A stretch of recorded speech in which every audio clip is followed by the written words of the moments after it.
दोस्तों स्वागत है आप सभी लोगों का एक और न्यू मूवी एक्सप्लेनेशन वीडियो में। आज जिस मूवी को मैं आप लोगों के लिए एक्सप्लेन करने वाला हूं उसका नाम है रत्सासन और ये 2018 में आई थी।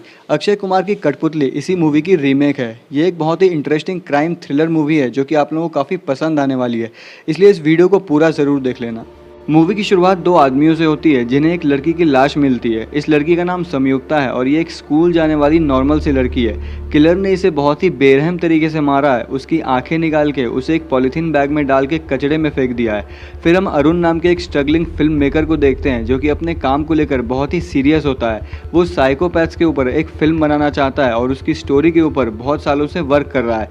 वो कई सारे डायरेक्टर्स और प्रोड्यूसर्स को भी अपनी स्टोरी सुनाता है, लेकिन हर जगह से उसे सिर्फ रिजेक्शन ही मिलता है और फाइनली फैमिली के प्रेशर में आके वो एक पुलिस वाला बन जाता है। अरुण के पिता भी पुलिस में ही थे, लेकिन अब वो गुजर चुके हैं, इसलिए अरुण के जीजा जी अरुण को पुलिस में भर्ती करवा देते हैं क्योंकि वो भी एक पुलिस वाले ही हैं। पुलिस में भर्ती होने के बाद अरुण अपने जीजा जी के साथ ही रहने लगता है। एक बार अम्मू यानी कि अपनी भांजी को डांट खाने से बचाने के लिए वो उसके रिपोर्ट कार्ड में साइन कर देता है और यहाँ तक कि उसका फादर बन के उसके स्कूल भी जाता है, लेकिन फिर पकड़े जाने पर अम्मू के पिता उसे किसी दूसरे स्कूल में डाल देते हैं। फिर एक अमुदा नाम की लड़की को कोई किडनैप कर लेता है और उसके कुत्ते के गले में एक गिफ्ट बॉक्स बांध के उसके पेरेंट्स के पास भेज देता है। उस गिफ्ट बॉक्स में एक डॉल का सिर होता है जिसके चेहरे पे काफ़ी सारे निशान बने होते हैं। अरुण जब उस डॉल को देखता है तो उसे सबसे पहले मर्डर यानी कि संयुक्ता के केस की याद आती है, क्योंकि दोनों स्कूल गोइंग लड़कियां हैं और उस डॉल के चेहरे पे जैसा निशान है वैसे ही निशान संयुक्ता के चेहरे पे भी मिले थे। उसकी आंखें भी निकाल ली गई थी, दांत तोड़ दिए गए थे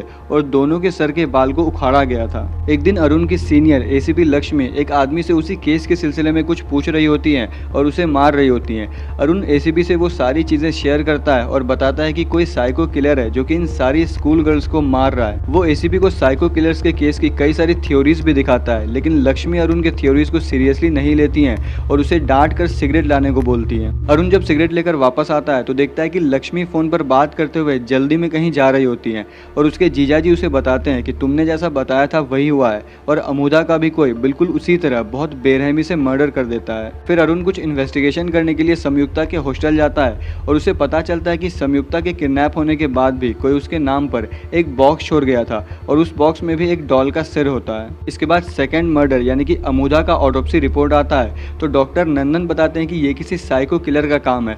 फिर अरुण डॉक्टर को पहले मर्डर की पोस्टमार्टम फाइल दिखाता है जिसपे कि एसीपी लक्ष्मी उसे गुस्से से देखने लगती हैं। डॉक्टर नंदन भी मर्डर के बारे में वही कहते हैं जो अरुण ने बताया था।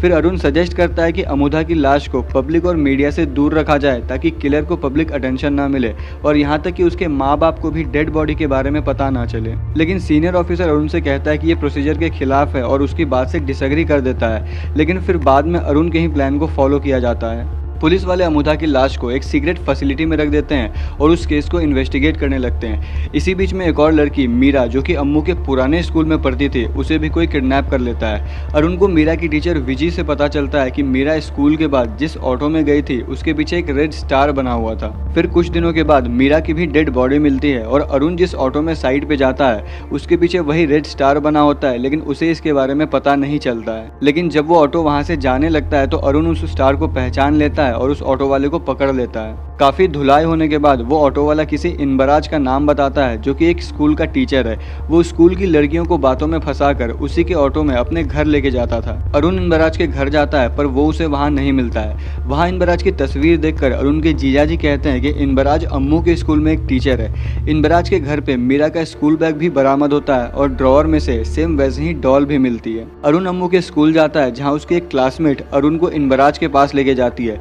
उसके पास जाने पर अरुण देखता है कि इनबराज क्लासरूम में अम्मू के साथ कुछ गलत करने वाला होता है क्योंकि एग्जाम में उसके कम नंबर आए थे। अरुण इनबराज की काफी बुरी तरह धुलाई करता है और उसके बाद हॉस्पिटल में उससे पूछताछ करने पे पता चलता है कि इनबराज लड़कियों का यौन शोषण तो करता है, लेकिन उसने उनमें से किसी का भी मर्डर नहीं किया है। वो मीरा को अपने साथ अपने घर तो लेके गया था, लेकिन वो वहां से भाग गई थी और उसके बाद से वो एकदम से गायब हो गई। और इनबराज को भी अपने घर के बाहर एक गिफ्ट बॉक्स मिला था। फिर इनबराज खुद को बचाने के लिए एक पुलिस ऑफिसर को होस्टेज बनाकर भागने की कोशिश करता जाता है, लेकिन लिफ्ट में अरुण इनबराज को पकड़ लेता है और सेल्फ डिफेंस में इनबराज को गोली लग जाती है और वो मारा जाता है। फिर इसी बीच अम्मू को भी कोई किडनैप कर लेता है और उसके घर के बाहर भी एक गिफ्ट बॉक्स मिलता है। बहुत ढूंढने के बाद भी अम्मू का कुछ पता नहीं चलता है और एक दिन अरुण को उसके जीजाजी की कार की डिक्की में अम्मू की लाश मिलती है। इसके बाद अरुण को सस्पेंड कर दिया जाता है क्योंकि उसने बिना पुलिस प्रोसीजर को फॉलो किए ही इनबराज को शूट किया था और साथ ही उसे उस केस से भी हटा दिया जाता है। लेकिन फिर भी अरुण अनऑफिशियली उस केस पे काम करता रहता है। फिर एक दिन अरुण को मीरा की बॉडी से मिले हियरिंग एड में से एक ऑडियो क्लिप मिलती है। उस ऑडियो क्लिप को इन्वेस्टिगेट करने पे वो एनाबेला जॉर्ज नाम के मैजिशियन तक पहुंचता है जिसके मैजिक शो में सेम वैसा ही ट्यून बजता है। अरुण नोटिस करता है कि एनाबेला सभी मरी हुई लड़कियों के स्कूल में मैजिक शो करने आई थी। अरुण जब उन सारे मैजिक शो के वीडियो फुटेज देखता है तो पता चलता है कि एनाबेला ने जिन लड़कियों को वॉलंटियर के तौर पे स्टेज पे बुलाया था उन्हीं लड़कियों का मर्डर हुआ है। एनाबेला मैजिक शो के थ्रू अपने विक्टिम्स को चुनती थी और उनसे दोस्ती करके ठीक 2 दिन के बाद उन्हें किडनैप कर लेती थी। फिर अरुण को अपने इन्वेस्टिगेशन से पता चलता है कि एनाबेला ने अपना लास्ट एक्ट 2 दिन पहले एक स्कूल में किया था, इसलिए अरुण उस स्कूल में जाता है और उस मैजिक शो के फुटेज से उसे पता चलता है कि एनाबेला ने इस बार संजना नाम की लड़की को चुना है। वो संजना के क्लास में जाता है और सारी लड़कियों को सावधान रहने के लिए कहता है और सबको अपना नंबर भी देता है। फिर स्कूल के बाद अरुण संजना को अपने कुछ आदमियों के साथ फॉलो करने लगता है। फॉलो करते हुए उन्हें एक वैन दिखाई देती है जो कि संजना के पास आकर रुकती है। फिर बीच में एक ट्रक आ जाता है और उतनी देर में वैन वहां से गायब हो जाती है। ये सब संजना के घर के बाहर ही होता है, इसलिए वो संजना के पास जाता है तो उसे पता चलता है कि वो संजना को नहीं बल्कि उसकी जुड़वा बहन को फॉलो कर रहा था और उसकी बहन बताती है कि संजना स्कूल के बाद म्यूजिक क्लास जाती है। फिर एक पुलिस वाले को उस म्यूजिक क्लास के बाहर भी बिल्कुल वैसा ही गिफ्ट बॉक्स मिलता है। फिर वो अपनी टीम को संजना के फोन को ट्रैक करने के लिए कहता है, लेकिन इतनी देर में एनाबेला संजना को किडनैप कर लेती है और एक घर के बेसमेंट में ले जाती है। संजना को जब होश आता है तो वो बाथरूम जाने का बहाना करके अरुण को फोन करती है और अरुण उसके फोन को ट्रैक करके वहां पे पहुंच जाता है। संजना बाथरूम की खिड़की से भाग जाती है, लेकिन वो एक बेसमेंट था इसलिए वो वापस उसी कमरे में पहुंच जाती है जहां एनाबेला ने उसे रखा था। फिर अरुण भी किसी तरह उस बेसमेंट में पहुंच जाता है, लेकिन एनाबेला संजना को छोड़ के वहां से भाग जाती है। अरुण को उस बेसमेंट से एक तस्वीर मिलती है जिससे उसे याद आता है कि उसने इस तस्वीर को पहले कहीं देखा हुआ है। इसलिए वो अपने घर आता है और देखता है कि अपनी फिल्म की स्टोरी के लिए जब वो रिसर्च कर रहा था तो उसी में उसने उस फोटो को एक मर्डर वाली आर्टिकल में देखा था।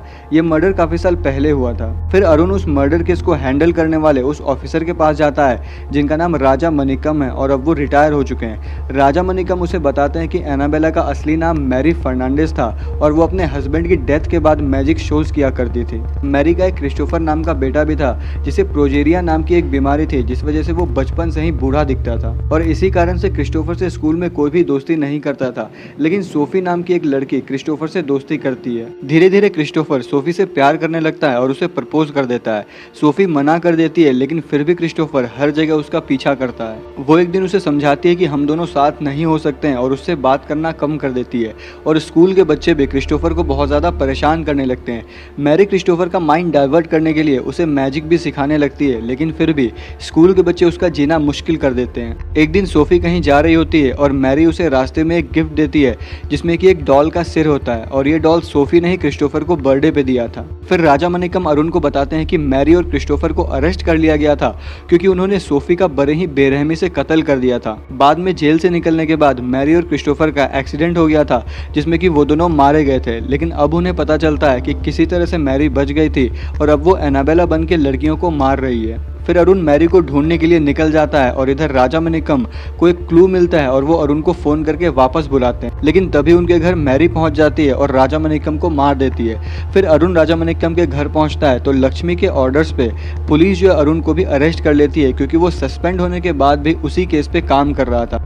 कस्टडी में अरुण एक कांस्टेबल से राजा मनिकम के घर पे मिले फॉरेंसिक फोटोग्राफ्स को देखने के लिए मांगता है और उसे पता चल जाता है कि राजा मनिकम उसे क्यों बुला रहे थे, क्योंकि मैरी के हाथ में 5 उंगलियां थी लेकिन जो औरत एनाबेला बनकर शो कर रही थी उसके दाएं हाथ में 6 उंगलियां थी और एनाबेला के घर से मिले फोटो में क्रिस्टोफर की भी 6 उंगलियां थी, जिससे उसे पता चल जाता है कि एनाबेला मैरी नहीं बल्कि क्रिस्टोफर है जो कि भेष बदलकर लड़कियों को मार रहा है। इसके बाद फ्लैशबैक में हमें पता चलता है कि मैरी ने सोफी को वो डॉल तो दिया था लेकिन असल में क्रिस्टोफर ने सोफी को मारा था। अरुण लक्ष्मी को क्रिस्टोफर के बारे में बताने की कोशिश करता है, लेकिन लक्ष्मी उसकी बातों को अनसुना कर देती है, क्योंकि लक्ष्मी हमेशा अरुण से चिढ़ी हुई रहती है, क्योंकि उस केस को लक्ष्मी से ज्यादा अरुण अच्छे से सॉल्व कर रहा था। फिर अरुण को विजी का कॉल आता है और वो बताती है कि कोई बूढ़ा आदमी घर में घुस गया था और वो उसे मारने की कोशिश कर रहा था। वो किसी तरह खुद को तो बचा लेती है, लेकिन वो उसके नीस कायल को किडनैप कर लेता है। फिर अरुण कायल को बचाने के लिए पुलिस स्टेशन से जाना चाहता है, लेकिन लक्ष्मी उसे नहीं जाने देती है। लेकिन एक कांस्टेबल अरुण की हेल्प करने के लिए लक्ष्मी को हथकड़ी लगा देता है, जिससे कि अरुण कायल को बचाने के लिए चला जाता है। फिर अरुण अपने कुछ साथियों को कॉल करके सारी बात बताता है कि एनाबेला मैरी नहीं क्रिस्टोफर है और उन्हें किसी औरत को नहीं बल्कि एक बूढ़े आदमी को ट्रैक करना है। इसी बीच वेंकट नाम के एक पुलिस वाले को क्रिस्टोफर मिल जाता है और उसकी वैन में कायल बेहोश मिलती है। यहाँ क्रिस्टोफर वेंकट को मार देता है और कायल को होश आने पे वो गाड़ी से निकलकर भाग जाती है और वो डॉक्टर नंदन के पास उसी सीक्रेट जगह पर पहुंच जाती है। डॉक्टर नंदन उसे बिल्डिंग के अंदर ले जाते हैं, लेकिन क्रिस्टोफर भी वहाँ पे पहुंच जाता है और वो डॉक्टर नंदन को भी मार देता है। क्रिस्टोफर कायल को मैजिक ट्रिक्स दिखाकर उसे बहलाने की कोशिश करता है। अरुण भी वहाँ पे पहुँचता है और खिड़की से बबल्स निकलते देखता है, तो उसे अम्मू का बर्थडे फुटेज याद आता है, जिसमें अम्मू के गायब होने से पहले भी उसने बिल्कुल वैसे ही बबल्स देखे थे। अरुण उस बिल्डिंग के अंदर जाता है और कायल को बचा लेता है। यहाँ अरुण और क्रिस्टोफर के बीच में फाइट हो जाती है, जिसमें कि क्रिस्टोफर कायल को मारने वाला होता है, लेकिन अरुण को साइको किलर्स पे किया रिसर्च याद आता है और वो क्रिस्टोफर को भटकाने के लिए उसे उसके पास्ट के बारे में याद दिलाकर चिढ़ाने लगता है, जिस तरह से उसे स्कूल में बच्चे चिढ़ाते थे। अरुण के इस तरह से चिढ़ाने की वजह से क्रिस्टोफर डिस्ट्रैक्ट हो जाता है और उसे बहुत गुस्सा आता है। वो अरुण पे हमला करता है, लेकिन अरुण उसे मार देता है और कायल को बचा लेता है। फिर हॉस्पिटल में अरुण न्यूज में देखता है कि स्कूल की बच्चियों को किडनैप करने वाला क्रिस्टोफर मारा गया है, लेकिन उसका सारा क्रेडिट एसीपी लक्ष्मी ले लेती है। तभी अरुण को एक फोन आता है जो कि एक फिल्म प्रोड्यूसर का होता है और वो उससे कहता है कि वो अरुण के साइको किलर वाली स्टोरी पे एक फिल्म बनाना चाहता है, क्योंकि क्रिस्टोफर जैसे साइको किलर की स्टोरी मीडिया में काफी वायरल हो जाती है। और दोस्तों फिर यहीं पे ये मूवी खत्म हो जाती है। तो दोस्तों आई होप कि आप लोगों को ये वीडियो पसंद आया होगा। अगर पसंद आया तो वीडियो को लाइक करना, कमेंट करना, शेयर करना और ऐसे ही और वीडियोस देखने के लिए चैनल को सब्सक्राइब जरूर कर लेना। मिलेंगे नेक्स्ट वीडियो में।